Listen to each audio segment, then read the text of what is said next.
Viewer discretion is advised. Okay. Hello and welcome back to a fresh episode of Gossip at the Corpse Cart. Woo! Oh, we have fun with these. Don't we though? Yeah, I'm Lucy. I'm Amanda.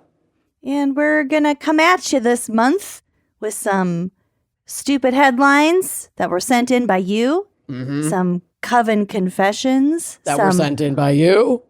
Some obituary type things. That but were sent first, in by you. they're all sent in by you. This is a light lift episode for your gals because you guys send us all the stuff. It's the best. And we love it. And this month we're going to welcome a very special guest.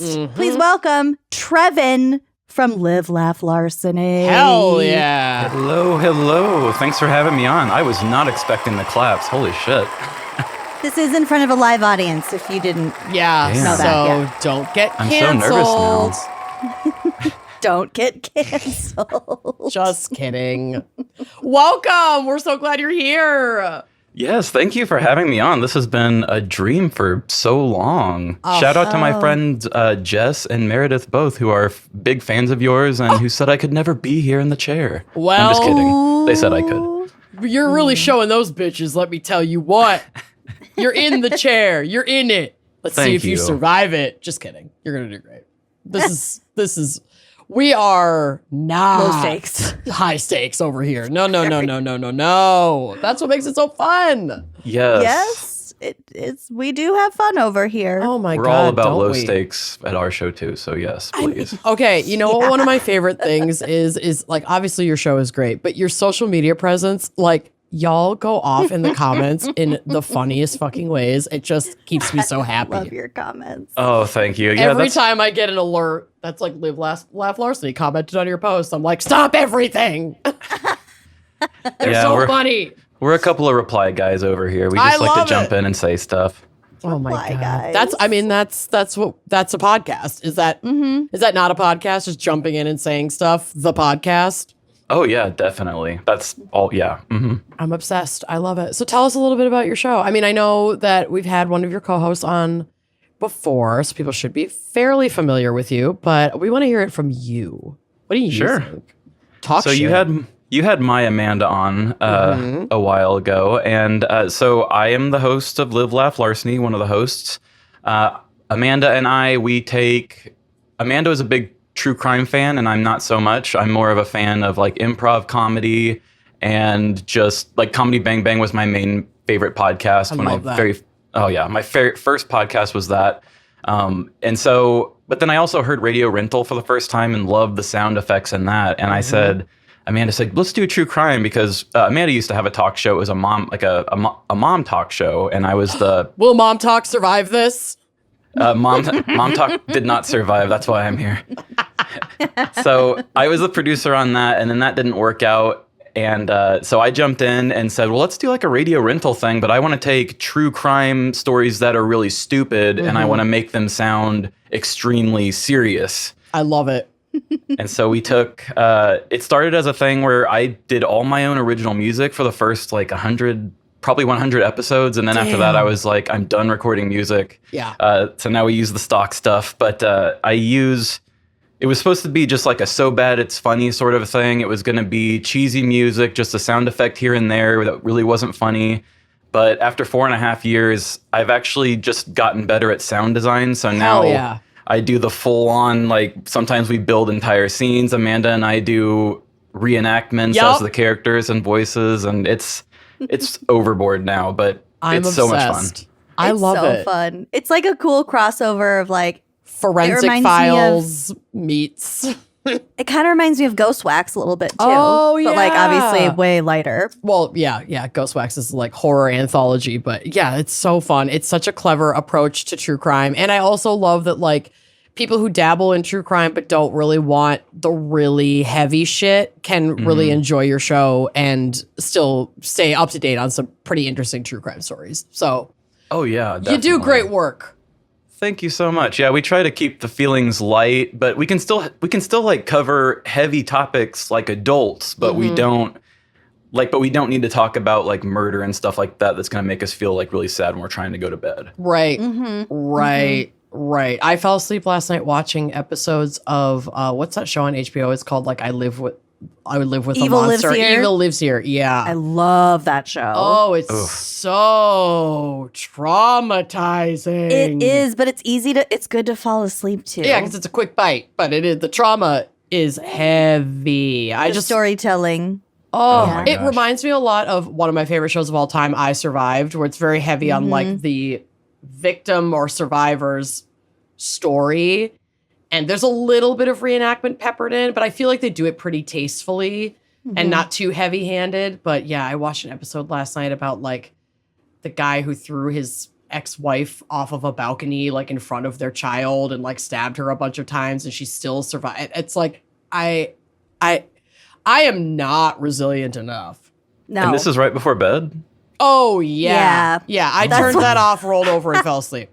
Is it always heavy stuff right before bed? No. Yeah. I was watching Community, and then I was like, There we go. I was like, I don't want to watch. I don't feel like watching any more episodes of this. I'm gonna pop on some true crime, and then I went over there, and I was like, I kind of regret this. I put on episodes of Evil Lives Here, and I turn it down really quiet, and I just close my eyes, and I just listen to it. And Like that's on your how I fall phone? asleep.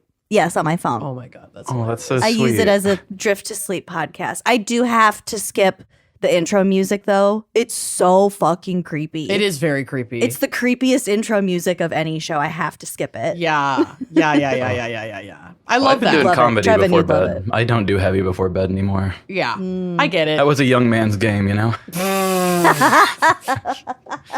Heavy before bed. That's a young man's game. Oh my god, incredible stairs. Anyway, okay, watch Parks and Rec. So, should we do this damn thing? I think so. Amanda, why don't you kick us off with some of your crazy headlines? I am very pleased with our selection this month.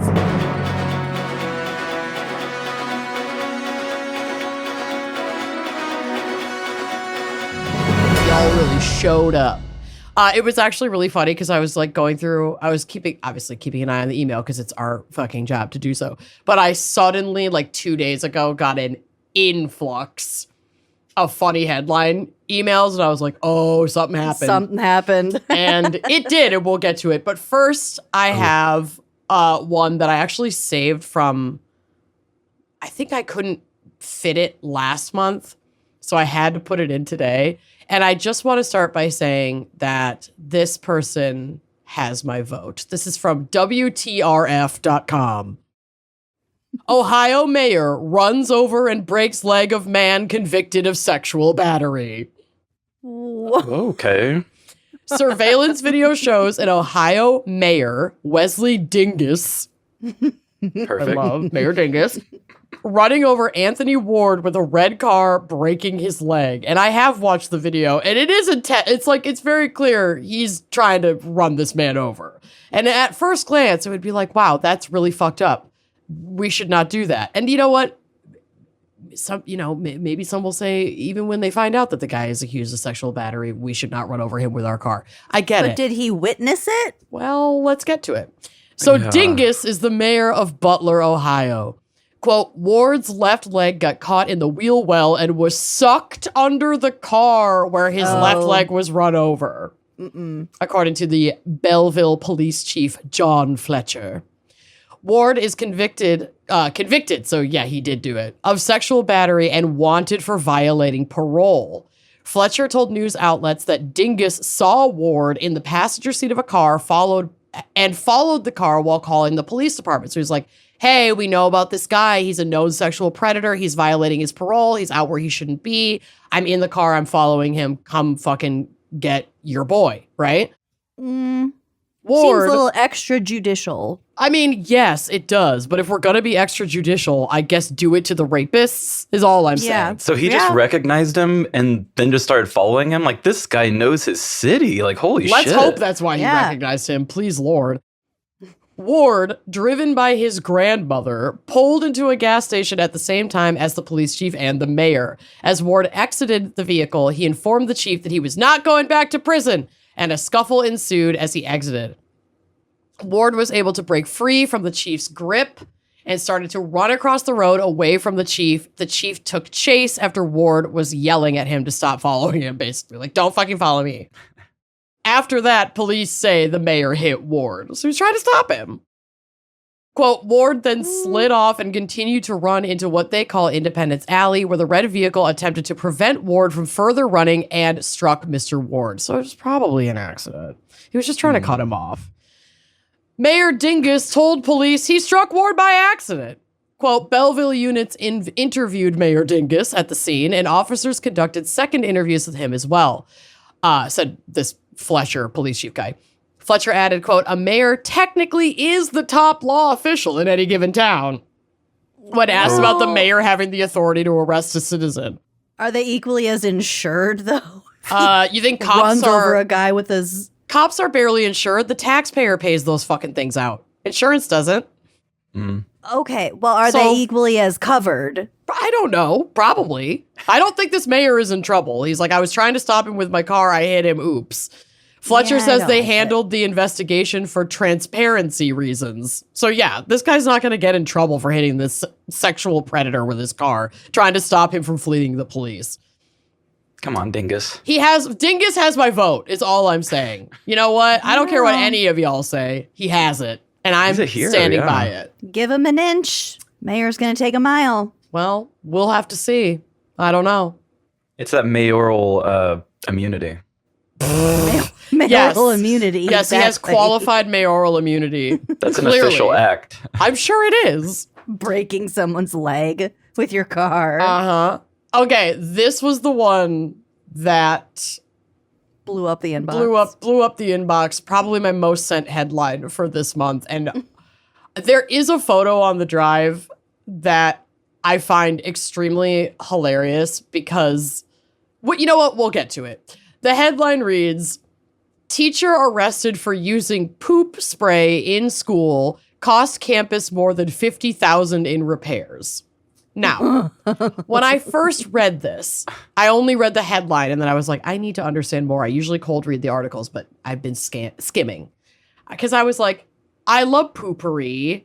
I wonder if he used like too much poopery and all the oil from the poopery like fucked with the plumbing and now he's in trouble because it caused all this issue. No, that is not the kind of that's not the kind of poop spray, correct, that they are talking about. Oh, it's like poop smelling odor spray. Okay, because that's what I was thinking. Thank you. Okay, good. My mind immediately was like, poopery would never do this to us.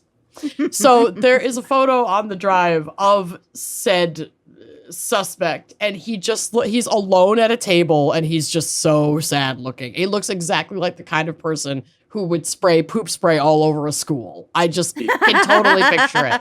He looks like a guy who didn't expect to get caught. Yeah, exactly. This is from local12.com out of Florence, South Carolina. A teaching assistant has been arrested following a series of disturbances at a high school where a mysterious odor plagued the campus for weeks. Ew. Yeah, can you imagine? Alexander Lewis, 32, faces charges of disturbing schools and malicious injury to property after allegedly using a spray designed to mimic the smell of feces. Deputies said Lewis purchased the spray online and used it multiple times between August 25th and September 19th, causing significant disruptions. The odor reportedly triggered health issues among students and staff, including headaches, nausea, and dizziness, and resulted in nearly $55,000 in inspection and air conditioning repair costs for the district because they didn't think it was someone spraying shit smell. They thought like a bunch of stuff was wrong in the building. So they kept having to have it investigated and potentially repaired, but nothing was broken. Oh. Like the gaslighting, everyone's going insane. It's like, yeah, I know you smell the shit. They're looking for an animal corpse somewhere. The sewer line broke. There's just gas rising. And that sewer work and like all that shit is expensive. It's crazy. Yeah. It's expensive. Quote, my son, his asthma has been triggered multiple times because of this, and I had to take him to the doctor 3 times, said a parent. In August, the district assured parents via email that inspections of the school's gas lines, propane systems, and air quality revealed no dangers. However, officials now believe the odor was intentionally caused by Lewis. I'd love to see that, or I'd love to hear the excuse if he said it wasn't on purpose. I mean, I can't wait to see how this He court session plays out. He was just trying to like identify with the youth. Yeah. Bring his poop Maybe. spray. Maybe. I'm a boys real laughed. bad kid. I prank people with poop spray. The boys laughed. I know a really cool prank. Let's gaslight the entire school. And with gas smell. I don't know. Men are fucking dumb. Sorry, Trevin. Sorry, Trevin. I mean, you're not wrong. That's a big topic on our show, too. Oh, the accuracy. Lewis appeared in court where a judge set his total bond at over $9,000. The malicious injury to personal property charge would be addressed in General Sessions Court on November 19th with bond set at $8,000. The charge of interfering with schools would be held in Florence Magistrates Court on October 15th with a bond of $1,090. He's going to be paying some. This is just like bond, not like whatever fines are brought down on him for the actual charges. He's in trouble. That's a lot of money. Oh, yeah. Authorities indicated that additional charges against Lewis were possible. So we're going to have to set our Google alerts for, what's his name? Alexander Lewis, 32 of South Carolina. Keep an eye on Poop Spray Guy. I want to know what his consequences end up fully being.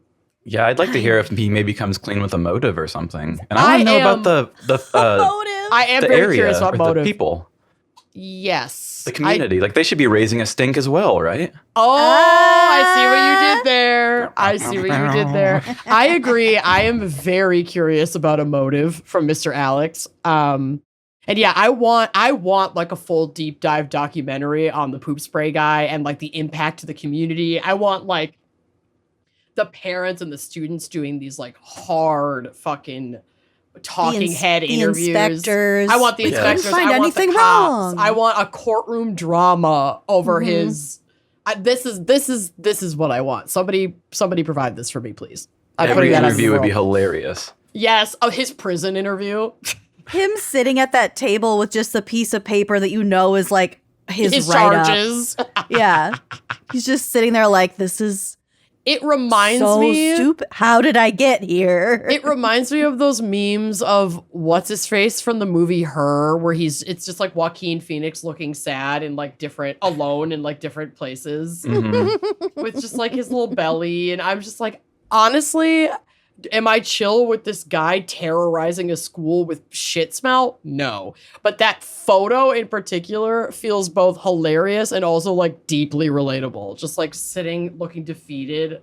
Okay. All right. So I've got a couple more for you. And obviously, you know I love a meat spill. And there are ample photos on the drive, but I had to get them as screenshots from the news clip that I watched of it. And the news clip is pretty incredible. It's not like the audio of it alone is not funny, but like watching it and watching them shovel the highway of this meat is so distressing. This is a new meat spill to me. I don't know this meat spill, and I'm this big is on meat spills. This is a brand new meat spill. Fresh This like meat spill. just recently happened. I think I got this email yesterday. I saw the headline and started blushing. That's what I'm saying. This is from Fox43.com. I-83 hot dog spill closes road in both directions in York County. Over 1,000 pounds of frozen hot dogs were scattered across the interstate, causing what drivers described as a bizarre and frustrating delay. Okay, this is out of Shrewsbury, Pennsylvania, because of fucking course it is. All lanes on I-83 in the affected area between exit 4 and exit 8 appear to be open, according to the 511pa.com traffic cameras, but cleanup equipment and other vehicles are still active on the exit 8 ramp. Okay, that was the update as of August. A morning commute turned into an unexpected traffic jam Tuesday after a tractor trailer carrying more than 1,000 pounds of frozen hot dogs crashed on Interstate 83 in southern York County. The crash happened, this is rough. This is like peak rush hour. The crash happened shortly after 9 a.m. near exit 4 and involved a tractor trailer and 2 other vehicles, according to the Shrewsbury Volunteer Fire Company. 4 people were transported to local hospitals with non-life-threatening injuries. Everyone's fine. Okay. Just a little shook up, I'm sure, but this is still funny. Everybody's cool. In addition to the injuries, the crash caused major traffic disruptions in both directions on I-83. According to PennDAT and 511 PA, both northbound lanes and the left southbound lane were shut down, with backup stretching between exit 4 and exit 8.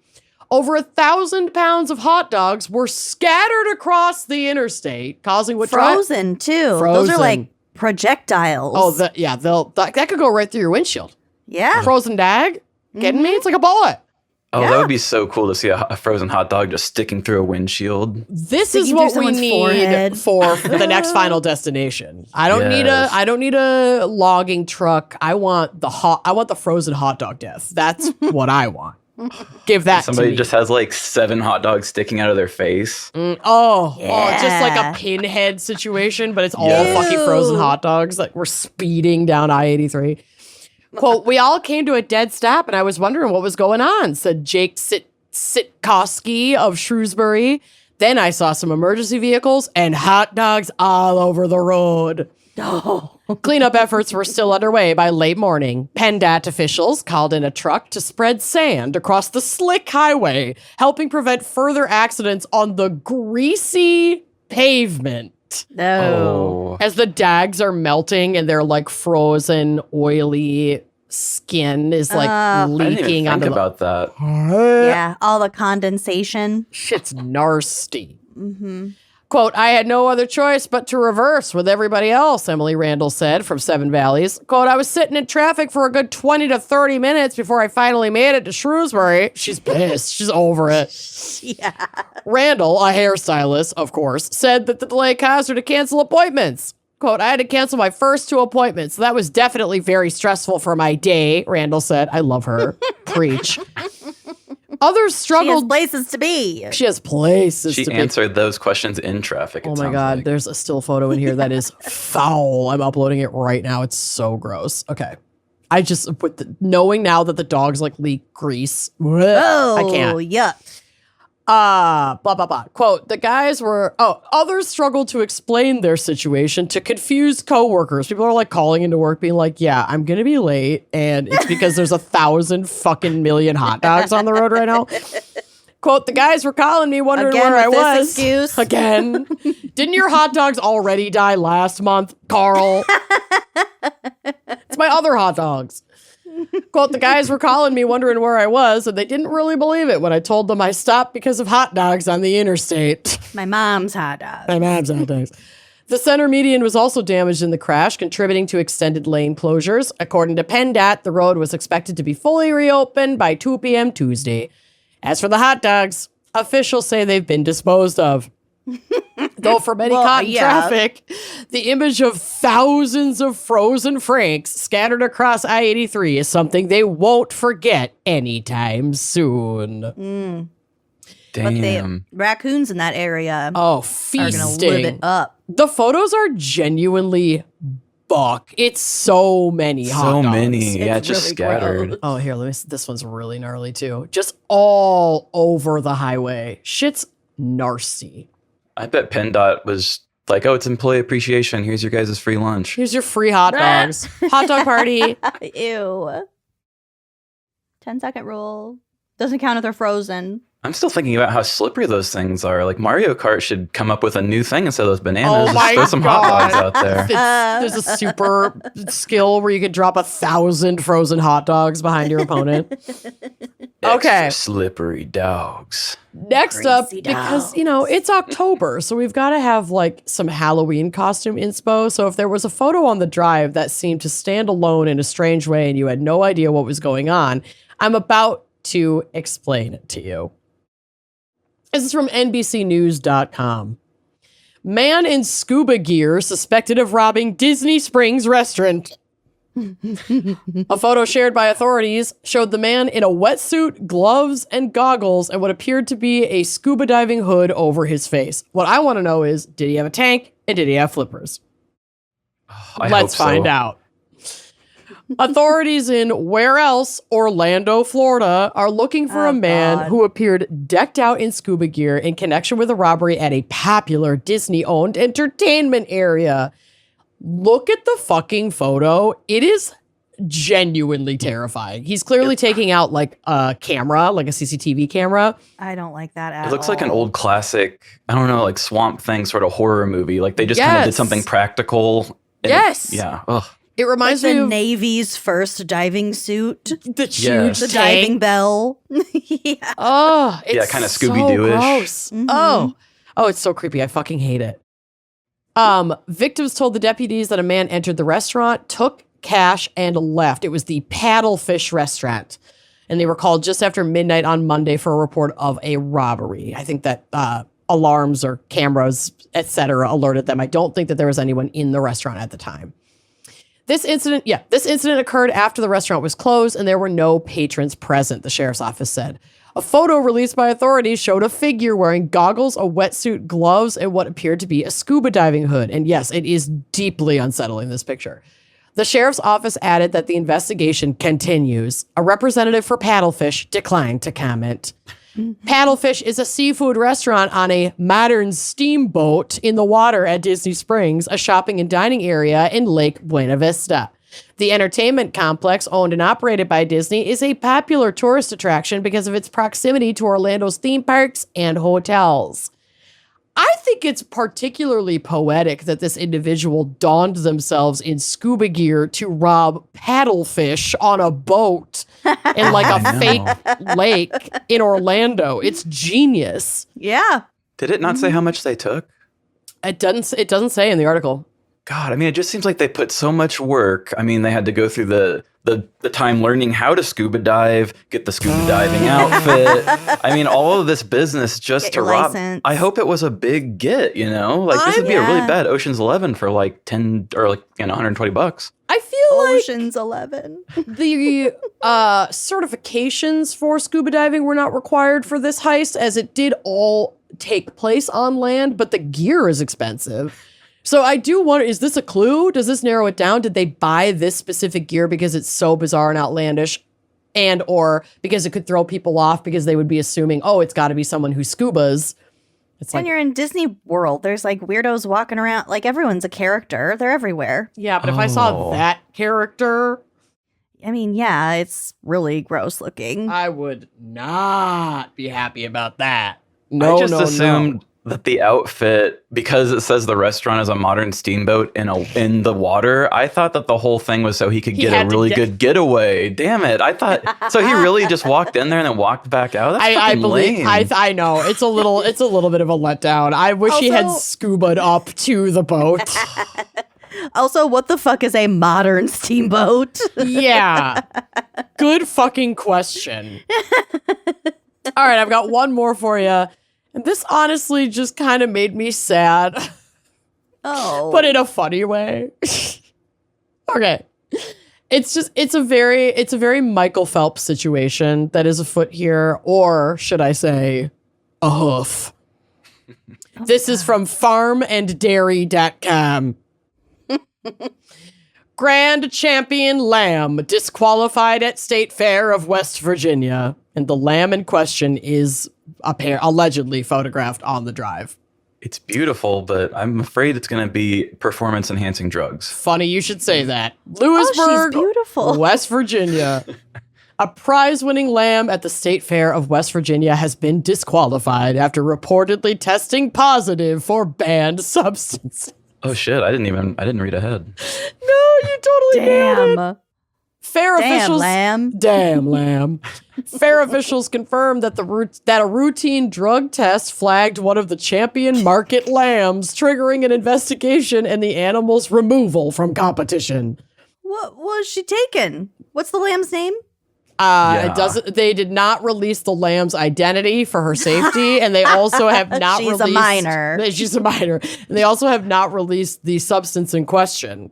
Well, she should have thought about that before she broke the law. That's what I'm saying. Dox that lamb. It's probably like a hormones thing. Like, to enter these animals into contests, you shouldn't What be else using would like it be? GMOs, but I don't know. I They're think the transvestigating public this deserves lamb. to know.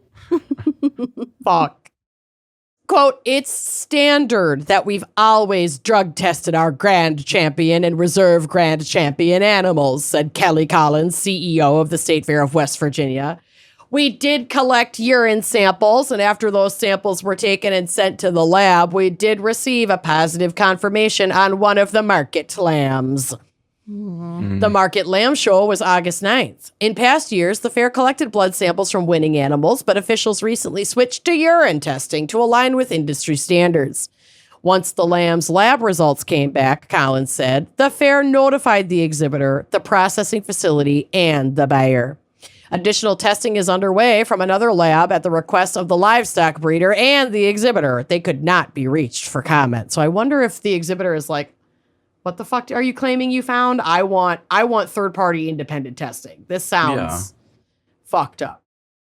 While Collins declined to identify the substance detected, she confirmed that all positive tests result in disqualification. That means the exhibitor forfeits any ribbons, trophies, premiums, or sale prices connected to the animal. In some cases, families can also face temporary or permanent bans from showing. Wow. Quote, any animal that is found with a positive test, they will not receive any of that, she said. That's a quote. She said with 3 snaps in a Z formation. Exactly. Any of that. Any of that. The testing process is standard at the fair and well known to exhibitors. Grand Champion and Reserve Grand Champion animals are immediately escorted to a holding pen or kept in the arena until samples can be collected. Can you imagine they're trying to catch piss in front of all the onlookers from these little fucking lambs? Mm-hmm. That's the real Market Lamb Show right there. Right? Watch these guys catch piss. Yeah, if you want to skip the actual lamb competition, you can pay like $10 to just come in at the end and watch everyone catch lamb piss. And you could win a giant banana with like a Rastafari hat. Oh God. Why are those everywhere? I don't know. Who invented that? I don't know. White people for sure. It's just gross. Those samples are sealed, stored securely, and shipped overnight to a lab. The fair's mission, Collins said, is to promote agriculture and develop the next generation of food producers. So officials take care to ensure market animals are safe for consumption. Hey, that's super fair. I do appreciate that. Quote, we don't want to do anything which jeopardizes the food chain, Collins said. And so that's really where the importance lies. At the same time, we're taking the necessary steps. Cases like this are rare, she added. In more than a decade of managing the fair, Collins said she could not recall another positive test. Quote, it's been a long time since we've had something come back like this, she said. I'm convinced it's weed. The lamb got high. Everybody's freaking out. The West Virginia Department of Agriculture, which checks animals as they arrive at the fairgrounds, said it had no involvement in the testing or disqualification. A department representative referred questions to the fair. Collins said she understands the disappointment some in the community may feel, but asked for patience as the investigation plays out. Quote, we are working through the process with all of the necessary parties, and hopefully we will have some more information to provide shortly. We want to, of course, promote agriculture and safety in agriculture, but we also want to protect the individuals that are involved and be fair across the board. And what are we doing for the lamb, though, to keep it like from repeating? It's she's been slaughtered. addiction. No, no. That lamb is veal, honey. She was sent to an inpatient facility Detox program. Yeah, she's going to do 28 days and really just get back on her feet, hopefully grow out of whatever this is. And I pray, will be back in the ring to compete again soon in her full and beautiful glory. Well, I just hope she's not on the lamb. Oh, shit. She might be. I'm sorry. I was expecting somebody to drop it. I had to We do got it. fleeced. Oh my God. My laugh just scared my cat. Well, thank you to everyone who sent in headlines this month. And as always, if you stumble across something funny that you know I just have to see, head to our website, wineandcrimepodcast.com, and go to contact us. There's a little drop-down menu that has topics or subjects for your submission. For me, pick funny headlines. If you have a Coven confession, you can pick Coven confessions. If you have a corner. You can pick corner. It's very intuitive. Yes. That's nice. You shouldn't get lost. You should not. But if you do, phone a friend. I don't know what to tell you. All right. We are going to take a quick break to hear a word from our sponsors, unless, of course, you are a loving, generous member of Uncorked. Because at Wine and Crime Uncorked, for only $5 a month, you get these episodes ad-free, as well as additional ad-free bonus content. All of our episodes of Gossip with the Corpse Card are a little extended. You get a bonus Coven Confession. We also are offering ad-free video links to our subscribers. It's such a fun little place. We've got our monthly happy hours. It's just a blast over there.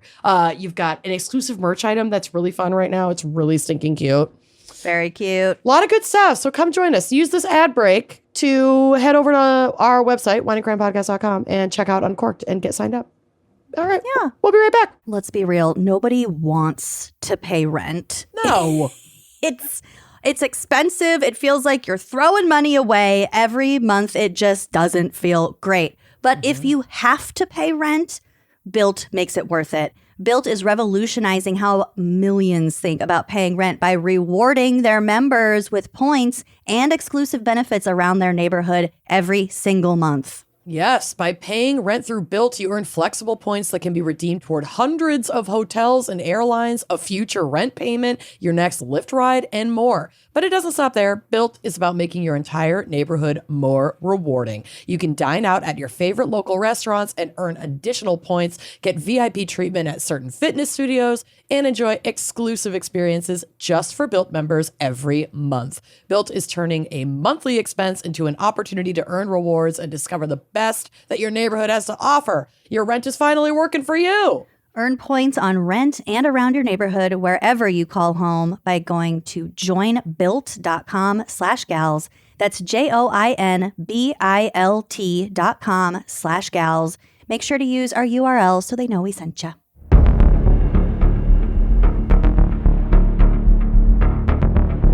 All right, we're back. Trevin, are you ready for your moment, your shining moment? I feel pretty ready.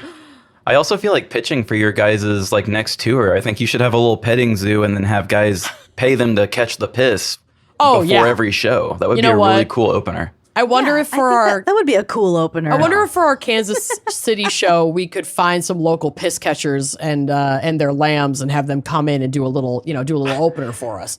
You come to Kansas City, I'm related to piss catchers. Okay. They're here. We are coming to Kansas City. So we'll see you there. We are. Okay, we'll be there. We'll send you the I'll bring my deets, piss baby. catchers with me. Okay, we have secured our piss catchers for the Kansas City show. I really this morning was thinking I was going to have my own Coven confession because I went to yoga today. This is not a flex. I do not work out that hard. And I've been having some stomach and butt disruption as of the late 38 years. And I finally went to the doctor for it. I started on actual supplements and meds and things to help with my stomach. And already things are changing. Moving. Significantly in the last 2 days. And so Did you poop at yoga? No, but I was so horrified that I was just going to fart so loud. In the car the whole way there, I was like, okay, push out every fucking fart that you have because I have so many right now. Things are cruising.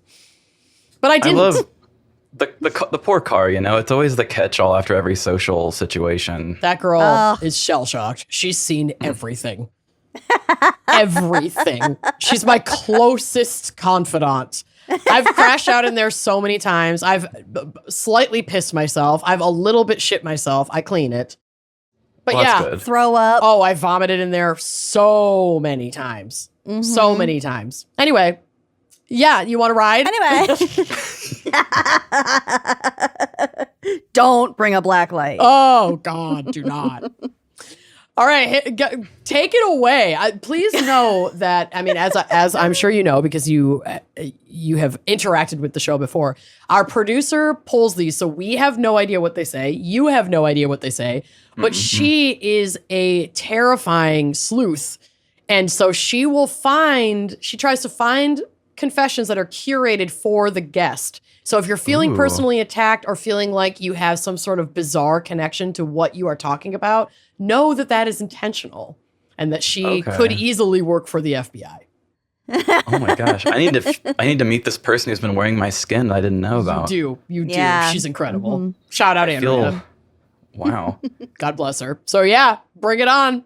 Tell us what is the worst thing our listeners have done. Well, our first one here is titled Moving to Missouri. Why? Just kidding. I wouldn't do it. As a Missourian. I'm actually looking on how to do the opposite of that, but all right. Did they I think we covered this in Missouri or whatever crimes, but I wasn't paying attention. Is it Missourian or Missourian?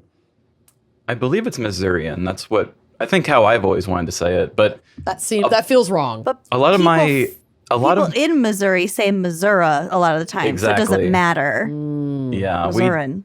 we don't really we're not good speakers here. So I won't offend at our show. No, you will not. I mean, as long as you make sure You will. As long as you But make not for sure whether you're in the Missouri or Kansas side, that is the most annoying thing to Missouri people. We know we're doing Kansas City, Missouri. Okay, yeah. If you walk in there and say Kansas, the whole crowd will groan. We won't do it's that. Such a fucking. It's always played out, and I'm just like, guys, shut up. It's No, not- and call me a hater, but I like the Kansas City, Missouri barbecue better, so I won't forget, bitch. Yeah, like I'm Missouri side, sure, but it's just like I don't expect somebody from out of the town to know that and like talk to me properly. Like, I don't care. Yeah. Like you're my entertainment. Thank you for coming. Like jackasses. Like makes our city look bad. Yeah. I hope people get so mad at us and just treat us like shit. That would be hilarious. No way. All your listeners are very lovely. That is so true. Okay. Well, we'll see how lovely they are actually in these confessions. Yeah, good point. I was listening to an episode where you guys were talking about guinea pigs named Oreo, and it got me thinking of a significant trauma from my adolescence. When I was 10, my parents moved us from the beautiful East Coast to the safest city in the most progressive state in the country. Yep, you guessed it, St. Louis. Oh. My parents and I struck a deal with the move. If we move across the country, I'm finally allowed to get a guinea pig. Hell yeah, leverage that shit, girl. Let's They go. begrudgingly obliged. Not long after we settled in, I welcomed home Oreo. Another Just kidding. Oreo. Oh god, okay. His name was Chester. Oh, Which a great name. I have an uncle named Chester. Shout out. I think this is actually a pretty decent compromise from a parent's perspective because it's not like it's a super long commitment. It's like a couple of years of having a hamster. Right. It's okay. A guinea pig is not a hamster. Oh, right, a guinea pig. They do live longer. They're bigger. Yeah, they do. All right. I would actually never correct that. I don't know them that well. Now I have to introduce you to our 80-pound German Shepherd, Sierra. No. Uh-oh. God rest her soul, so watch your mouth. Oh. Sierra was also unimpressed with the move. She acted out a little bit, destroying things she never bothered with in Virginia, like shrubs and baby bunnies. Oh, no. Sierra. The second Sierra entered the scene, I knew where this was going, and I am scared. Yep. One day I was soaking in my tooth-enameled bathtub. It's a weird place for a sentence break because all I saw was soaking in my tooth. Yep. That's fair. Yeah. I didn't go into it We confident. get the joke, though. We get what they're saying. After a long, hard day of 5th grade in the land of Abercrombie and Fitch, when I suddenly heard, "Where's Sierra?" and lots of shuffling and heavy steps downstairs to the basement where Chester resided. Uh-oh. This was followed by gasps, quiet, and rushed talking. The parents going, oh my God, what the fuck do we do? What the fuck do we do? What the fuck? As We a need to kid, get the kids out of the house. you can always sense like when that energy suck kind of happens. Like it was a very exciting moment for a second, and then it's like, Oh, this is where did bad. that like? Something bad happened. Yeah, that atmosphere of sound just cut away so fast. Mr. President, the second tower's been hit. It's that energy. Yes. I ran out of the bath, screaming, "What's wrong? What'd she do? Where's Chester?" No. My parents sat me down and told me that, unfortunately, Chester had died from a heart attack after Sierra started barking at him. Sure, Jan. Her heart exploded. Heart attacked in half. Oh, no. I was devastated as he had only lasted about 7 days in our new home. What? This was only a week into this poor thing's life? That does not make a new home feel like a home. at all. Oh, that's crazy. Not to worry. About 7 days later, I welcomed home Oscar, and we kept Sierra far, far away from his home. Oh my God. Maybe don't get another one while Sierra's still at large. Well, there is more. So fast forward to 2018. I was visiting my family with my boyfriend, now husband. Oh. And my mom was talking about how gross our carpets were, especially the carpet in the basement, which is a dark evergreen color. My brother then said something like, yeah, with all those blood stains from when Sierra killed Chester. I froze and asked, what do you mean? My dad replied, oh, she mauled that thing to pieces. Oh my God, she'd believed the heart attack story all this time. So I was right. did. Oh, Poor so that must have been a thing. closed casket then. Oh God. The rest of my family and my boyfriend, now husband, burst out laughing as I sat there completely appalled hearing this new information. Oh. I protested. But you said she died from a heart attack from her barking. You lied. Yeah. Yeah. Well, They only Yeah, laughed. honey, we did. we did. They only laughed harder. Oh, this is cruel. I guess it was silly of me to believe that, especially when I never heard a peep out over that night. From then on, I couldn't go down in the basement without trying to find exactly what bloodstains they were talking about. And that's Which bloodstains they're talking about. it's like, well, there's the ones that were always there, but like, did it mix? Right. Are these my new? God. Is this Chester? And that's the story of how my parents kept the fact that my dog tore my guinea pig to shreds a secret for over a decade. Oh my God, this poor girl. You know what? Parents have to lie a little bit sometimes. This was you finding out that, like, you couldn't tell that to a 10-year-old. right, the dog really was couldn't. not sent to a farm. Ugh. She Yeah, I died. just assumed that, she saw the body or something and buried it in a, shoebox or something. And Yeah, I feel like this actually could have been a lot more traumatic if she had seen it. Can you imagine? Well, Oh, yeah. that'd be so bad. That'd be so bad. But I mean that's pretty fucking gnarly, dude. It's pretty. That is so yeah. gnarly. They must have like rushed the cremation so that she couldn't investigate it or anything. Yes, exactly. Release the tapes. Release the what's his name? Chester files. Yeah. The Chester Files.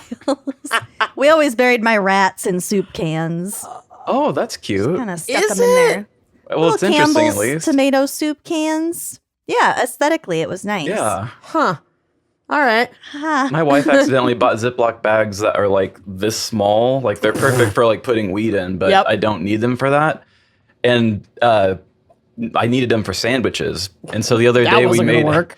we made a couple we made some barbecued ears of corn. And we were like, oh, we need to put away the 2 leftover ones. And it wasn't efficient or anything, but they fit perfectly. They're good for corn. Individually in each one. Individually. Like I said, not efficient, but it just looks so aesthetically nice to Yeah. fill that entire bag with an ear of corn. That's probably a good size for a dead like hamster, gerbil, fish. I'm a big fan of that size myself. I do. too, I like that because size too. It's a good size. A little yeah. bit of Like, crackers or a small snack. toothpicks. Oh yeah. What are they? Rocks, What are the things for your ears? Q-tips. Q-tips, yes. seashells. Oh, it's a good size. It's And a good also size. great size for weed. Yes. Oh, yeah. Goes without saying. I'm glad we're all on the same page about this.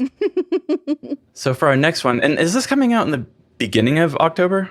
I think end of October. Oh, it's end of October. Okay. Yeah. I wasn't sure if I'm talking about Halloween in past tense or okay. Probably. The 27th. Yeah, so Halloween will just be days away, but Yes. won't have happened yet. Okay, cool. Then I'll keep talking about it like it's coming up. Okay. Okay, so the next one is called "'Twas the Day After Halloween." Ooh. I am a teacher, which I think wasn't. Oh no, the other one was in 5th grade, not a teacher. I am a teacher, and I was homesick from work because I had a burst ovarian cyst the night before a Halloween party. That fucking sucks. Been there. So I was feeling awful, but that did not stop my teenage daughter from asking me to come pick her up. It never does. Kids never. You take a cannot damn stop break. your teenage daughter. I'll tell you what. She had gone after school to take pictures of the golf team for the yearbook, and she was at one of the nicest golf courses in town. She didn't know exactly when she would be finished, So she asked if I could come and wait for her and her friend to be finished so I could drop them off at their after-school volunteer shift at the animal shelter. Okay. So it's like, come sit in the fucking parking lot and wait for me to be done and then take me to this other place while your poor mother is in fucking agony. Got it. Yeah, no thanks. Maybe as a teenager doing it for a friend, like getting out of the house, but no. Right. Leave your mother alone. Yeah, Mom. We definitely probably did stuff like that, though. I'm sure we did. Yeah. Pick me up. I don't want to wait. I wasn't happy about it, but I went because I didn't have to get out of the car. Compromise, I guess. Yeah, fair. Good mom. Everything was okay until I had been in the parking lot for about 15 minutes.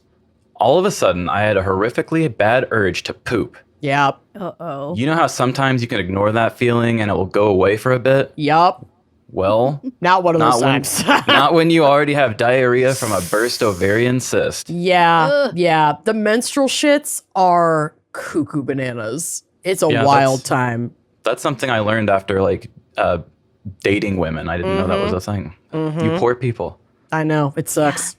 You'd never last. Oh, I never would claim to. No. Trust me. It's more I can't even last in the world without a vagina. So fair. Yeah.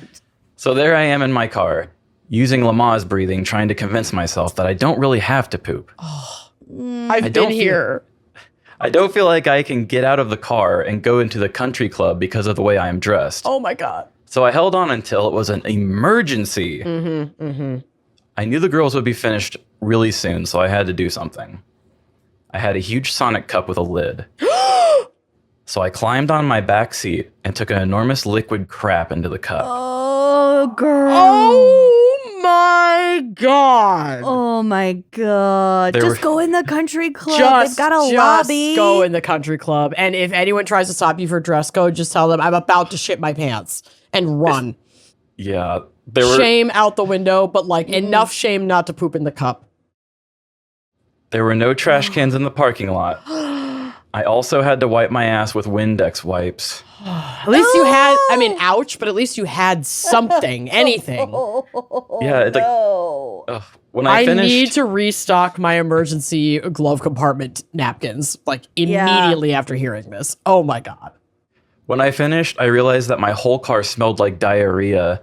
So I stashed the cup and wipes under a bush, climbed back in the car, turned on the AC full blast, and opened all the windows. I put the rest of the Windex wipes in front of the vents to disperse the smell. Smart.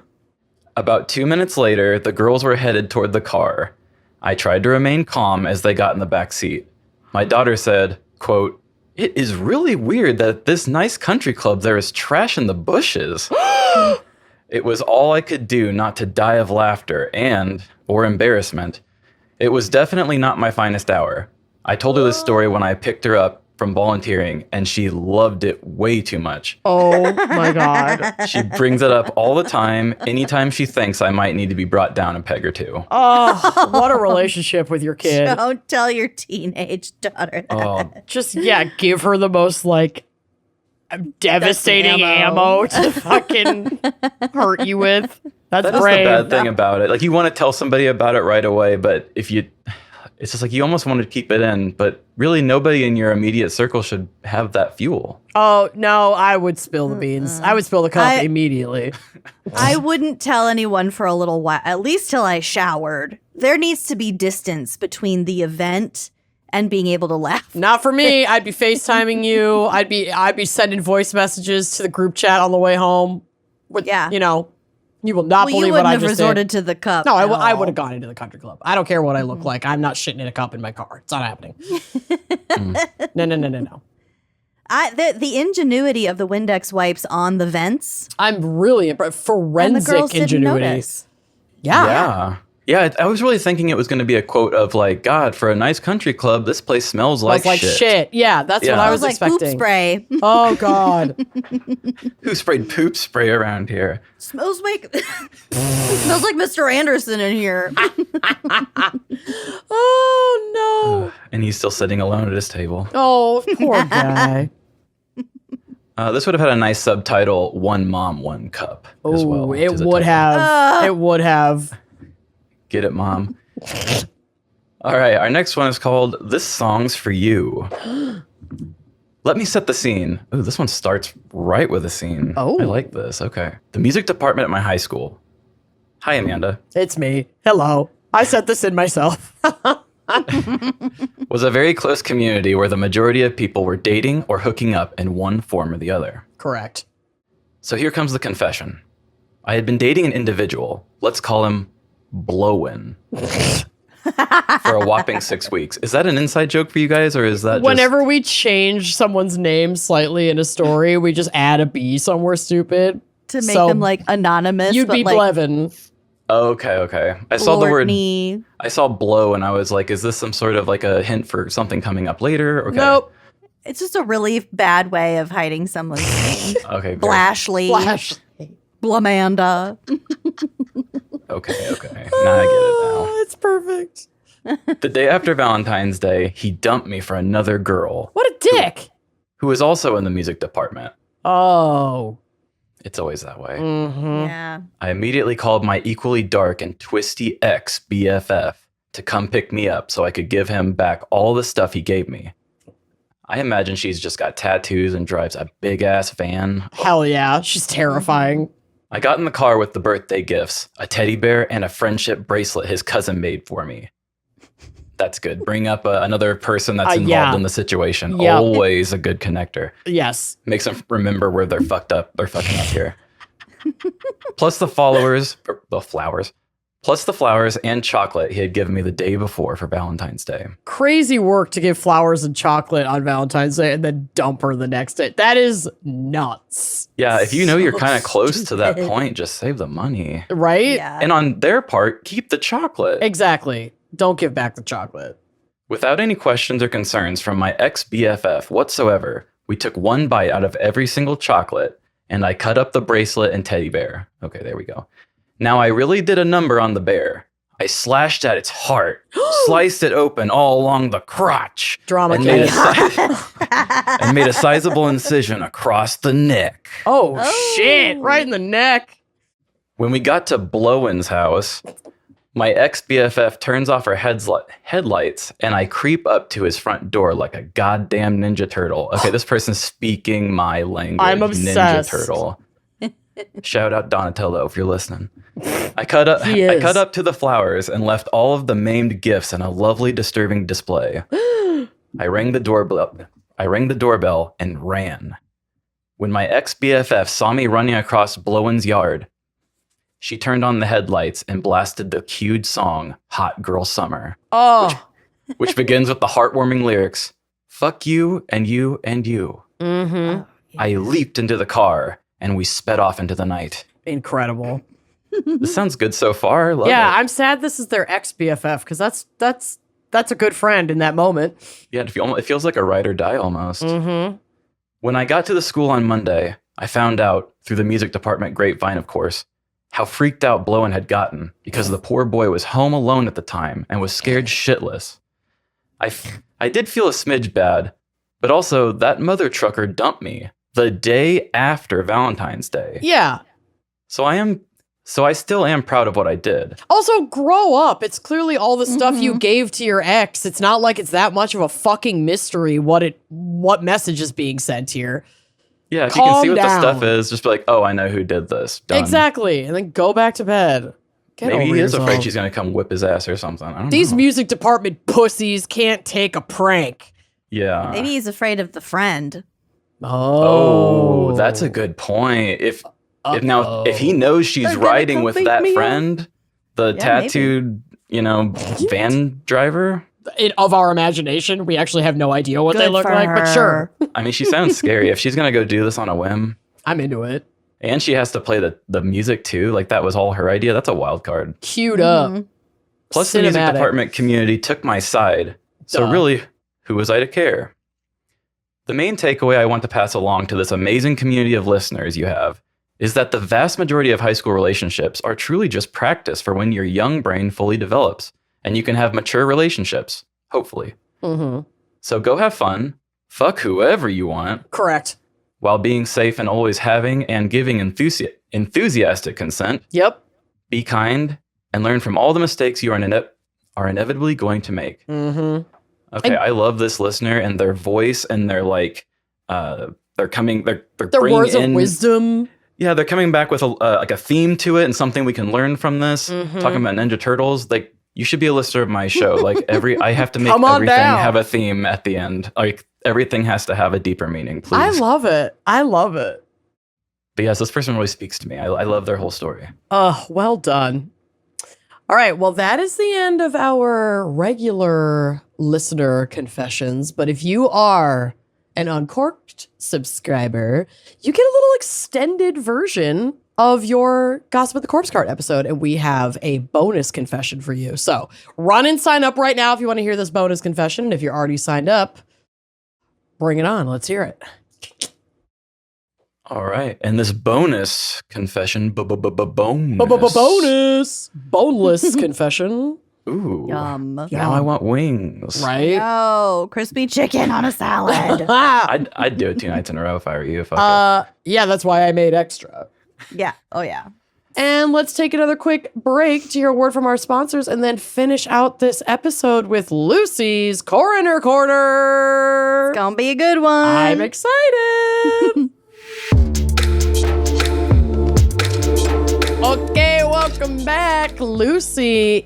The floor is yours. It's your moment to take center stage. What do you have curated for us this month for Coroner Corner?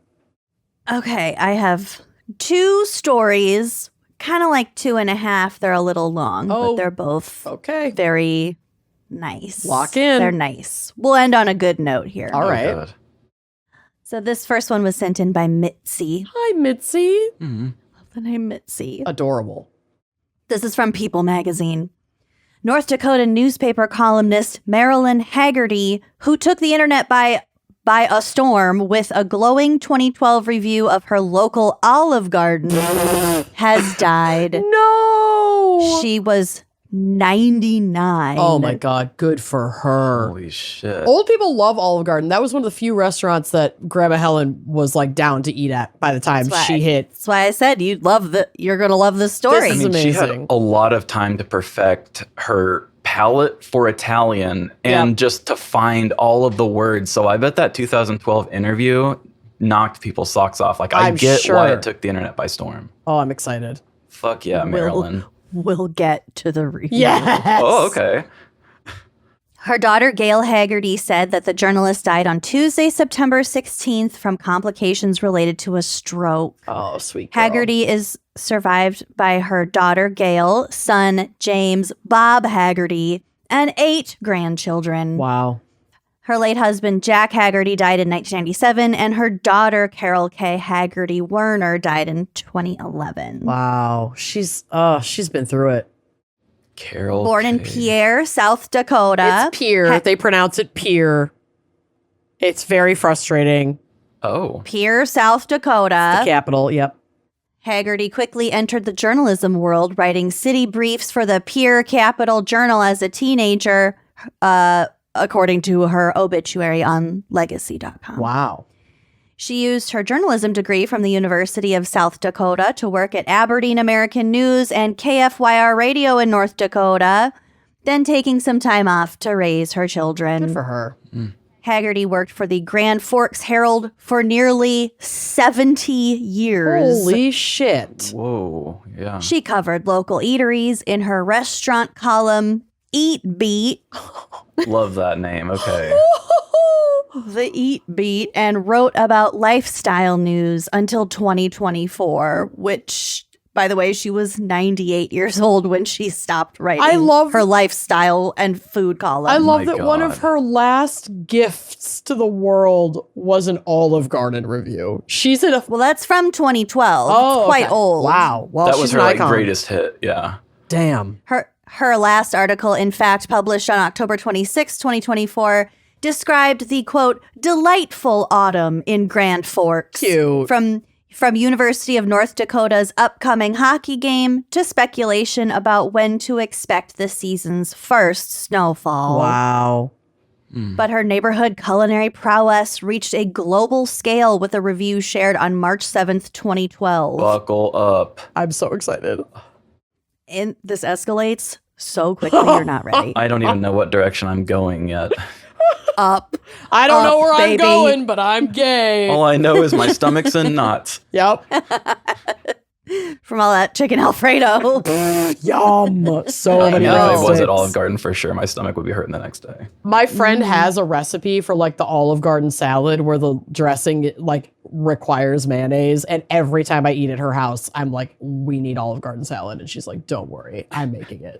It's so fucking good. It's such a child's name for it. I want It's like Olive a Garden mayo salad. vinaigrette. I know, it's so fucking good, dude. Okay, in the review, Haggerty reported... I don't even know that I want to give this away. I'm not going to read that part yet. Oh.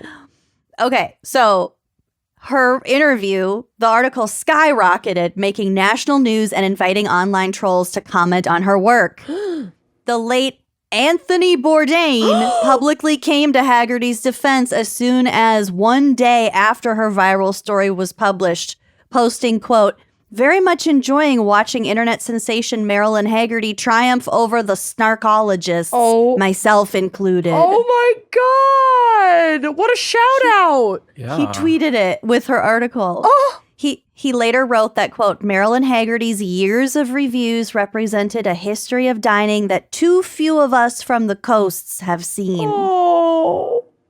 Bourdain ended up publishing a book in 2013 of columns by Haggerty called whoa. Grand Forks, A History of American Dining in 100 Reviews. Holy shit. Yeah, she got her He own also book. wrote, published by Anthony Bourdain, and he wrote the foreword for the book, which was under his publishing imprint, Echo. Oh my God. In the book's introduction, Bourdain praised Haggerty for her, quote, flinty, dry, very sharp sense of humor, adding that she misses nothing, and he, quote, would not want to play poker with her for money. She'd fucking kick ass. Yeah. Quote, this is a straightforward account of what people have been eating and still are eating in much of America. As related by a kind, good-hearted reporter looking to pass along as much useful information as she can while hurting no one, he continued, adding, this book kills snark dead. Oh. Damn, silence the haters. Oh, seriously. What an ally. Go off, Bourdain. Haggerty continued her chain restaurant review fame, writing straightforward reviews of Ruby Tuesday, Buffalo Wild Wings, and follow-up visits to Olive Garden. Oh my God, I love this. She also judged a Top Chef challenge during the series' 10th season, which aired in December 2012. What a life, this woman. And she was awarded the Al Newharth Award for Excellence in the Media in 2012. Oh my God. Jesus. I love her. There were a lot of really, really sweet articles about her. There was another article that I cited, but I just pulled a couple quotes from it. So this was a quote from her about when her article first went viral. She said, quote, I do not get it. I mean, I'm sitting here minding my own business yesterday morning, trying to get my Friday column finished off so I could go play bridge. And all of a sudden, all hell breaks loose. Got to bring up that you're inconvenienced and you got to make sure bridge gets in there somewhere. Yes. Exactly. Freaking And press then- knocking down my door. I'm trying to go play bridge. Mike Jacobs, publisher of the Grand Forks Herald, says, quote, she writes 5 columns a week, and they're all this very direct, no-nonsense approach to what's going on. She has her detractors, but she's very popular. She's a real asset to the Herald. Oh my God. They're standing by her. Oh, yeah. And then I'd be a finally, Yeah, she's their Oh, yeah. crown jewel for sure. finally, a spokesperson for the Olive Garden said, quote, we're just excited for the Grand Forks community. We're just happy to be mentioned. Okay, so I want to read you the Olive Garden review Yes. now. Before I start, please go into my folder and take a look at this woman. I really want you to have a visual in your mind. Okay. There's 2 photos of her. Stop. One, she's inspecting a potato chip. Oh my God. Oh, And then yeah. the other one is her official Grand Forks Herald journalist photo. She is not someone I'd like want to it's fuck her with. school photo. Her I know. pearls. I love the shirt. Oh my God. She's so sweet looking. Oh my God. Yeah, but She's she's like really sweet in her looking in her her portrait for work. But the potato chip photo, I would not fuck with that woman. No. She looks serious. She's taking this very seriously.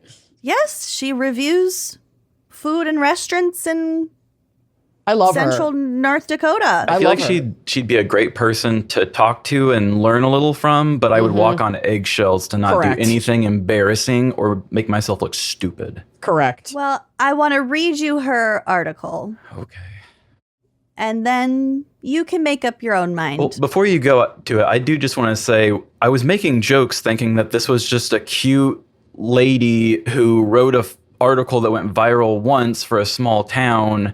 No, and she's a whole. This is a towering giant, and Yeah. I'm the little guy here. So correct. I know. I just want correct. to I'm saying. I just want It's to stand incredible. corrected on where I thought we were going in the It's beginning. incredible. We're all feeling that. She was handpicked by Anthony Bourdain Yeah. to publish a book. Yeah.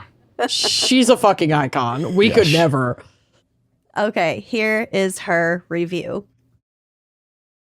By the way, I had to transcribe this myself from a very grainy photo of the review because it is still behind a paywall for Got the it. Grand Forks Herald. You saved that money. God bless them, but I didn't. I'm sorry. I just transcribed it. I've No, only we're broke. paid for one article in my podcasting career, and damn Yep. it, I made sure to call them out for it, and I'm still not happy about it. Yeah, and we won't do it again. I think it was a Minnesota one too, actually. Probably the Star Trib is super paywalled, so that would make Yeah. sense. Yeah. Well, we do value the freedom of the press, and we will support them Of course. Just when someone else is do it. convenient. Yeah. Okay, here is the review.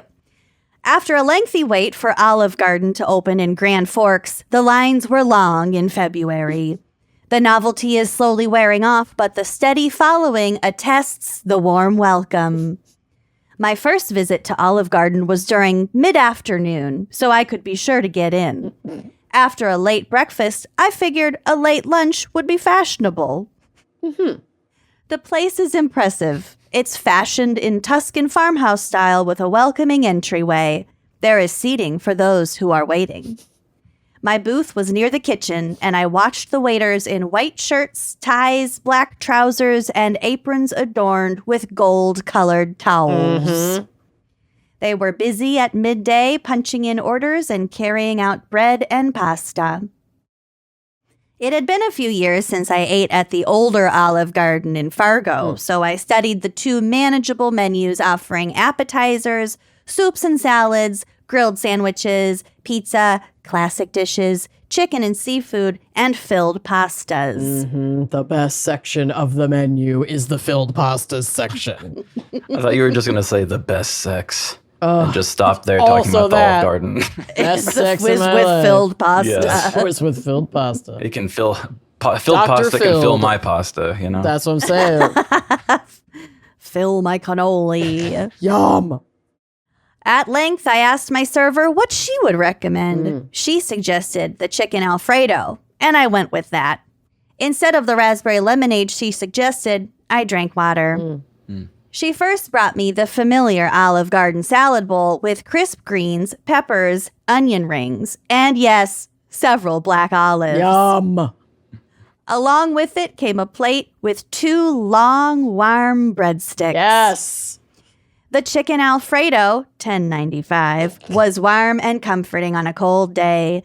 The portion was generous. My server was ready with Parmesan cheese. As I ate, I noticed the vases and planters with permanent flower displays on the ledges. Permanent flower displays Oh, is a yeah. very nice way of putting it.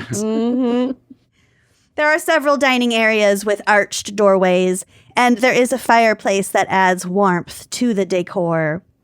Olive Garden has an attractive bar area to the right of the entryway. The restaurant has a full liquor license and a wine list offering a wide selection to complement Italian meals. They will only make you shots if you beg and let them bring it in as just a regular cocktail that they just serve in a lowball glass with no ice. if you beg. Can confirm. Non-alcoholic beverages include coolers, specialty coffees, and hot teas. On a summer day, I will try the raspberry lemonade that was recommended. Not this day, not feeling crazy. Yeah, she's a seasonal woman. She's not. No, it's February. Yeah, it's not the time. It's not the raspberry season. lemonade That's more time. of a June thing, yeah. I think so. There's a homemade soup, salad, and breadstick lunch available till 4 p.m. daily for $6.95. An olive branch on the menu items signify low-fat entrees. There is a Garden Fare nutrition guide available for customers seeking gluten-free food. And for those with food allergies, Olive Garden has an allergies information guide. All in all, it is the largest and most beautiful restaurant now operating in Grand Forks. It attracts visitors from out of town as well as people who live here. Olive Garden is part of the Darden chain of restaurants that also operates Red Lobster. There are about 700 restaurants, including 4 Olive Gardens in North Dakota's major cities. Olive Garden has gained a following since 1982 with its ample portions and relaxed ambiance. It is known for its classic lasagna, fettuccine alfredo, and chicken parmigiana. And that is the review. Incredible. That was lovely. It's just the facts. Yeah, it really just sounds like It's explain Olive Garden if you've never been there to me before. It also reads less like a everything review you'd ever need to know. and more like a let me tell you about my lunch, which I guess is just a review. Yeah. But we're not getting like a ton on the quality or the presentation of the food. She's just pointing out the most pertinent elements of the restaurant and what you can expect from your dining experience. And I think that is adorable. She is reporting the news that her familiar community cares about. Yep. And it's probably not about the seasoning of her chicken parmesan. No. Which was warm and comforting. That's all we need to know. Very easy to chew. Warm, long breadsticks. It almost feels like it was written by a kid kind of at points. But yeah, like in a lovely way, like in a whimsical kind of way. It's amazing. And that was just her writing style. I love it. Just the facts. I love her. No fluff. She's incredible. What a life. Rest in It definitely peace. has like a PBS kind of vibe. Like, we went to the post office to see where mail is made today. Like, Yeah, it just, how come is this along with made? me. Yeah. I I felt love like I it. went along there with her. I did too. It made me want Olive Garden. I'm not going to lie. Yeah, there's some magic to that, I think. There is. Yeah. Also, that's how newspaper columns used to be, especially in like small Midwestern towns. Not to say that Grand Forks is particularly small, but I love the folksiness of just, that's Marilyn. She's a journalist because she writes a column. Yeah. Did you catch her work on the Olive Garden? And Obsessed. every Sunday, I would tune into Marilyn's column. Oh, I would too. This is great. I want to read her lifestyle, her notes on I want the book. Yeah. current fashions. I want Next to week, get the I'll have a Bourdain ham book. sandwich. Oh, yum. I'll put a link to the book. Yes, please. The book is actually really adorable. Okay. My second item and last item, it is an obituary. It's quite lengthy. It is full of action. Oh. You know It I love an reads- obit where they just spill all the tea. Just air it all. It's long with many stories. Oh. So here we go. A many storied was- soul. This was sent in by Kelly. Okay, Kelly. Alan Craig Kraft was born on September 19th, 1955 in Waterloo, Iowa. Oh. To Dwayne and Joanne née Wilt Kraft. Okay. The bouncing baby boy came home to the farm to meet his big sister Deb, and that's where the trouble began. Oh, no. So I think that this obit was written from the perspective of one or more of his children. Okay. Yeah, it's not good when your obituary starts like a cautionary tale. When the trouble began. Dude, Okay. just wait. This is... I would have had a heart attack long ago if I were his mother. Oh, no. Put it that way. Farm kids in general have plenty of stories best kept secret from their mothers for the sake of their sanity and their hearts. There we go. Unfortunately for Joanne, she probably knew too many. As we move through these recollections, if you were there or just think you remember it better, don't worry about it. Don't Tell at your me. version some other time. Yeah. I'm not responding to questions. Shut up and listen. This is how it happened. This is canon. It's in the obit. You tell your version another time. Yeah, nobody else wanted to write this shit, so I get to make up what we're all going to remember. Correct. Well, yeah, okay. The following is a list of times Dad lived to tell the tale and one time that he didn't. Amazing. In 1960, when Alan was 4 or 5 and Debbie a year older, the seed bags for planting were stacked up high in the garage. Naturally, they needed to climb it. As they crawled around and played, Alan slipped and fell, landing directly on an old airplane engine pipe that punctured a couple of inches into his little back. Why? You know what? Never mind. No one could quite remember if his tetanus shot was up to date, so to the doctor they went. A quick and grim examination found that the pipe had gone, quote, straight through the fat and into the meat. No! This past winter, Al was trying to trace the stories behind all of his scars and pointed out a faint one on his lower back that he didn't recall. We're fairly certain this was it. Okay. Weird Oh that my you couldn't recall God. that one. The airplane exhaust pipe scar. Well, there are many, many more, so I'm actually not surprised, and you won't be either by the time we finish. About 1966, Debbie and Alan, while the Cedar River was running high, took a walk along the bank and came across a rowboat. Looking around, not seeing anybody, and not recognizing the boat, they decided to take it out onto the river. Great idea. An unrecalled and indeterminate time into the voyage, the passengers realized there were no oars on the boat. In the quick current, they drifted a good distance downstream before eventually managing to steer back to shore, pull the boat out, abandon the craft, and walk themselves home. Oh my God. Wonder whose boat it was and if they ever found it again. They stole a boat. Okay, got it. And then abandoned it. I have to say Yep. one thing about this person's writing. Like, it's not great. It definitely comes off like that Midwestern, like I'm being a smartass while talking, and they don't realize that it's not going to play well as written as you think it does said out loud. But I will say, though, that he just, I mean, not a poetic person. I'm just assuming it's a man, but not a poetic person. But he, like, just drops this bomb here. Oh, yeah. He was trying to trace the stories behind all of his scars. Jesus Christ. That is a pretty I love poetic it. line. That is poet out of all this. All this, I get, love it. It's trace the irreverent. stories behind all of his scars. It's a Midwestern, just the facts. I'm into it. Lay it on me. Little cheeky. Yeah. All right. It was around this age that much of Debbie and Alan's free time started to get slightly more complicated.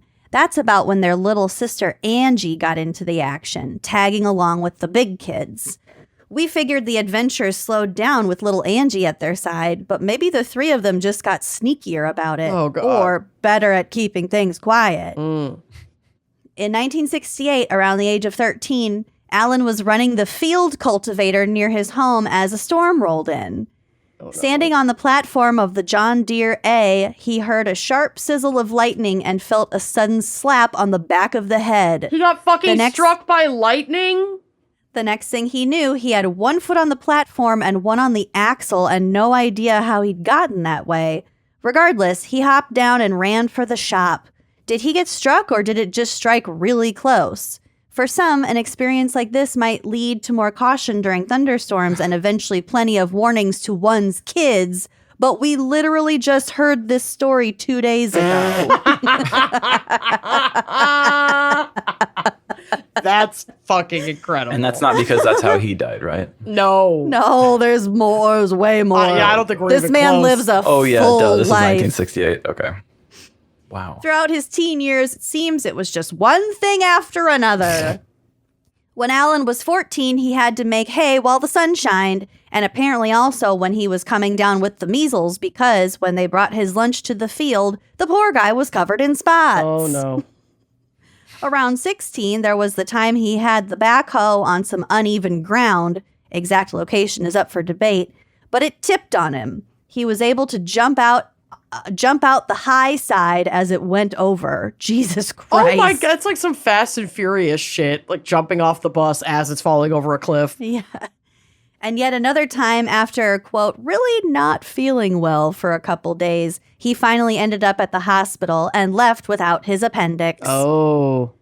Teenage Alan would often pack his school books and trombone in the tractor to get to school. Yes. He'd leave the tractor and wagon at the co-op and walk the rest of the way or catch a ride with whoever happened by. Perfect. I love this. Perfect. Speaking of trombones, Dad... Yeah, I want to know more about that.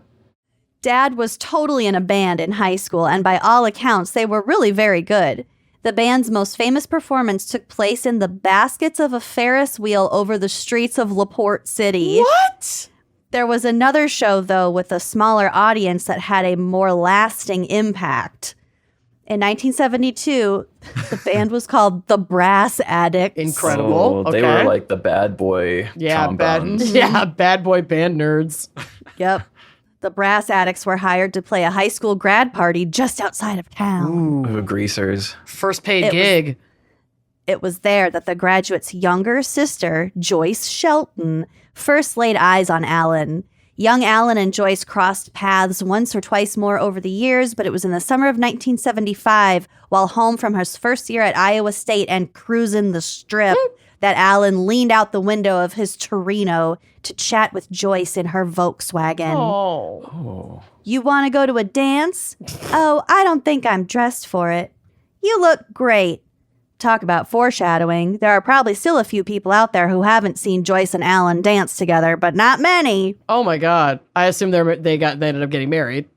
And they danced a lot, yeah. Mm-hmm. The pair were married on February 4th, 1978 at St. Paul's United Methodist Church in LaPorte City in the middle of a blizzard. Incredible. Pretty sure Al took the car into the ditch on the way to the reception. Oh my God. Mom tried her best, but seriously, he just kept getting into shit. This is so Midwestern. Oh my God. I feel like my dad wrote this. Yeah. August 20th, 1980, right around 7 a.m., the power had gone out in a storm the night before, and the waterer wasn't working in the cattle lot. Okay. He needed to climb down into the dark well pit and had brought a lighter to see. Oh my God. Terrible.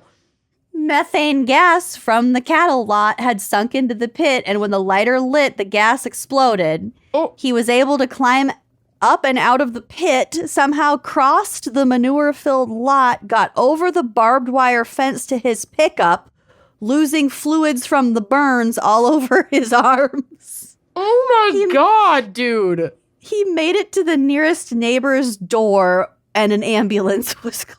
Oh my God. He drove to his neighbor's house. Yeah, after with like this pit third-degree exploded. burns from a... Second-degree burns. Either way.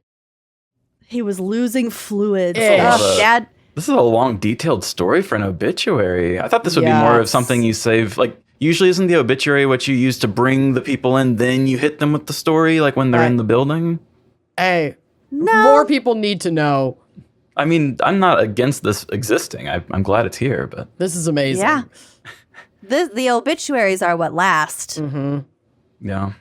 Okay, Dad was in the truly. Dad was in the hospital for 3 weeks with second-degree burns on his arms from the knuckles to the armpits. Ugh, your armpits. Yes. That was like, I like the wording of that. From the knuckles to the armpits. Ugh. Alan couldn't hold their brand new baby, but little Danny spent a lot of time propped up on him. Oh, that's cute. Summer of 1982, with baby Laura on the way, Alan and Joyce were adding an addition onto the small cabin they were living in. Mm. Al fell through the old roof and later off the new roof. No broken bones, no big deal. Next. Fell through the old roof and later off the new roof. Oh my God, I love it. Mid-80s. After their youngest child, Chris, was born, Alan had loaded all the fat cattle into the straight truck. One of the steers got turned around in the truck and headed back down the chute, so Alan jumped in to drive it forward. But the rest of the cattle also got turned around and began running into the chute. Oh, no. Alan fell and was trampled. Once the cattle had cleared, he managed to get up and climb out. His glasses had been knocked from his face and flattened, but somehow he came out okay. Mom was there for that one. Oh, my God. Then there was the close call on one of the Oliver tractors. You guys, I still have a full page left to go. God. I thought you were going to say one of the Olive Gardens. I was excited about a crossover. I wish. Close call at the Olive Garden. Alan in the seat, Danny perched on the platform beside. As the tractor was running, a hydraulic hose burst and flames shot out from beneath the seat. Alan launched himself over the fender, hit the ground running, and yanked Danny off the platform in one quick motion. Damn. Over fast and nobody hurt. That's an Oliver for you. Check, check, check. Oh my gosh. Has it time to throw a little jab at the brand? Nothing runs like an Oliver. Nothing runs like an Oliver. We're not a John Deere family. We're Oliver here. No, they like the danger. Well, not since he fell off that John Deere A back in the 65. Oh, yeah. I did get the competitor. All right. My God, so Midwestern. Dad just didn't sweat the small stuff. A lot of times he didn't even sweat the big stuff. I was going to say, clearly also not the big stuff because he's almost died like 100 times already. And it's only the 80s. Yeah. When his kids got old enough to start causing their own trouble, God help them. He kept it pretty level-headed. Unless you wanted to slam a door, then you might lose that door for a while. Dads hate a slammed door. My dad did that too. He took the doors off the hinge and put it in the garage. My family, my parents were never that handy, so they weren't going to take doors off. But nobody liked a slam door moment. They would do that, or if you left your lights on for too long when you weren't in the room, he would just go flip the breaker on your bedroom and be like, well, you'll get power back to that room like tomorrow or whenever I feel like it. What, are we air like conditioning that. the outside? Yeah. What, were you born in a barn? Okay, but he trusted us to get out of our own scrapes, and when we couldn't, he'd grab the chain and pull us out of the ditch. Aw. He was a strong and creative thinker. He was gentle and playful. He was doing air karate moves in the kitchen once with Dan and managed to break his toe. He loved music. He taught his kids to love music, albeit not necessarily the same music. Alan was in an a cappella group and a barbershop quartet. Yes. Oh, hell yeah. You might have gotten a singing Valentine from him. Oh. The kind of guy to always just be hugging and kissing his wife while the kids made a face. He'd spin the cereal bowls onto the breakfast table before breakfast. He'd make the sugar bowl talk. Oh. He'd play the same 3-note tune on the piano over and over as we'd get out of bed at 6 a.m. before school. And he'd sing, "There she is, Miss America," as his daughter walked into the kitchen half awake. Wanting to fucking murder him. I can picture it so clearly. Just really a lot of big energy in the mornings. Yeah. Oh, that's incredible. Oh, I'm like crying. That's There so good. she is. I can kind of be that way in the mornings 6 in the too. morning. You can? No, I can't. Yeah, I don't know what it is about my ADHD, but I can just like get up and I'm just like, oh, I just felt like it's like noontime in my brain and I'm ready to go. Oh, you're sick. You're sick. I crash after a bit, but yeah, I feel good for a bit at the first. All right, we're almost done, you guys, and I don't think you're ready for a twist at the end either. Oh, no. It gets twisty. Dad's first concert was 3 Dog Night. His mom called him buddy and fella. He had a firm handshake and gave a really warm hug. He'd do the Tim Allen grunt thing from Home Improvement, like still 30 years later. Such a dad. He got into wine and making his own. Pastor Al's cranberry wine was a favorite, and if you kept a bottle on the shelf for too long, he'd remind you that, quote, you might want to get that one drank. They don't keep. Alan went back to school at the University of Dubuque in 2008, completing his Bachelor of Arts degree at the University of Dubuque in 2012. He went on to obtain a Master of Divinity through the University of Dubuque Theological Seminary in 2014. God. He was ordained in 2016. Hell yeah. He was Pastor Al in Colesburg, Lamont, Aurora, Eldora, and back home in LaPorte City in 2020, retiring in 2024. And that was all so wonderful, and we are all so proud of him. He grew in faith and fellowship and community, but to his kids, he wasn't a pastor. He was just dad, funny, flawed, dependable. I mean, I'd probably switch to Jesus too after surviving death that many fucking times. I'd be like, I should probably devote my life to he was the such Lord. a fucking stinker, and the fact that he became a pastor fucking kills me. I love think that's it. so funny. I did I not love expect it. that at all. No, that was the twist. I love Pastor Al. He seemed like he was just going to be like kind of just a Midwestern guy who gets hurt a lot, but's like full of shit and tells a lot of stories. But now he's a guy who took his stories to the on the road for Jesus, I guess. Sure did. Yeah. He was a kind and loving man with a gentle heart. He was held in the highest regard by his family, friends, church members, and professionals. Above all, he loved and cherished his family, especially his adoring wife, Joyce. God bless that woman. Sweet. I know. Joyce has also been fucking through it. It's Joyce's time to rest. It's over, honey. May Joyce get the sleep She's has so deserved. So long deserved. Y'all. Okay, so that's Al, Pastor Alan Kraft. Al, what a life. Two pretty incredible lives that we got to experience today. Yeah. What a Very gift. dense and full of things. Ugh. Lots going on, but I felt like good about it. There was no one getting sucked into pipes today. thank God. There was the only fluids were from his burn, and he's fine. Well, now he's dead, but it wasn't the burn that did him in. Yeah. Do we he know was what fine did him for in? like another. Or was this old age? No, I think he was just old. Mhm. It said he died.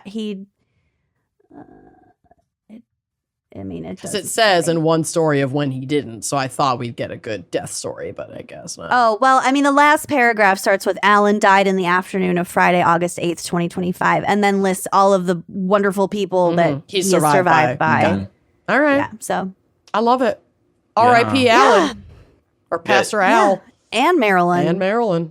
It's funny we Ugh. had that story earlier about the guinea pig named Chester. Oh, God. And then I brought up my Uncle Chester. This story made me think of my Uncle Chester a lot because he's close with my dad and they tell these Midwestern or countryman stories all the time. But he's an that accident. Time we almost died stories that are like very Yes. specific between farm brothers. Yeah. And you're always like kind of questioning like how much of that actually happened.